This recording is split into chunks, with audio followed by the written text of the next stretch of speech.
Today's question comes from Ryan in Michigan. Ryan asks, what are some of the biggest SEO myths you still see being repeated, either at conferences or in blogs, etc.?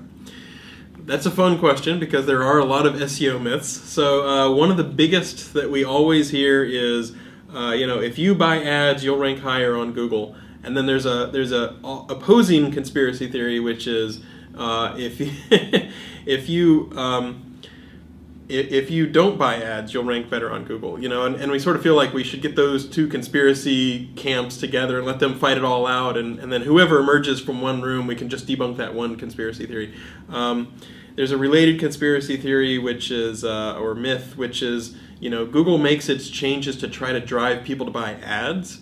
And having worked in the search quality group and working at Google for over 13 years, I can say, here's the mental model you need to understand why Google does what it does in the search results. We want to return really good search results to users so that they're happy, so that they'll keep coming back. That's basically it. Happy users are loyal users, right? And so if we give them a good experience on one search, they'll think about using us the next time they have an information need. And then, along the way, if somebody clicks on ads, that's great, but we're not going to make an algorithmic change to try to drive people to buy ads. If you buy ads, it's not going to algorithmically help your ranking in any way, and likewise, it's not going to hurt your ranking if you buy ads. So those are some of the biggest SEO myths that we can continue to see repeated over and over again. The other one is, I would say, just in general, thinking about the various black hat forums and webmaster discussion boards. Never be afraid to think for yourself, right? It's often the case that I'll see people get into kind of a group think and they decide, aha, now we know that, submitting our articles to these article directories is going to be the best way to rank #1. And then 6 months later, it'll be like, okay, guest blogging, this is totally it. If you're guest blogging, you're going to go up to #1. And then, a few months before that, oh, link wheels, you got to have link wheels if you're going to rank #1. And it's almost like fads. And if you think about it, if somebody had a foolproof way to make money online, they would probably use that way to make money rather than packaging it up into an ebook and selling it to people, or packaging it up into a tool and selling that to people.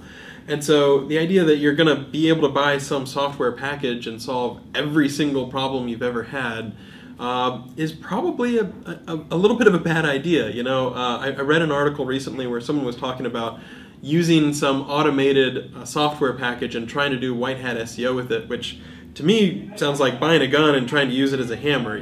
Just be aware that a lot of these tools, they have the potential to dig yourself into a hole.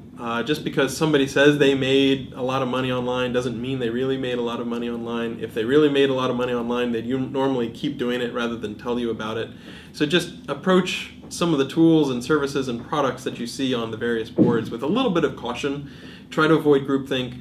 And if you keep the mental model of what is Google trying to do, we're trying to return great search results for users, then that helps you figure out how to align yourself with those goals. Because if you're aligned with those goals, then we're going to want to return the high quality pages that you're making. If you're not aligned with those goals, if you're trying to do fly by night, churn and burn, black hat, spam, stuff that only lasts for a couple weeks before we catch it, you're always going to be working in opposition to the algorithms, and you're always going to be working in opposition to regular users and what they want to see. So they're going to be kind of angry when they run across your stuff if they're at all tech savvy.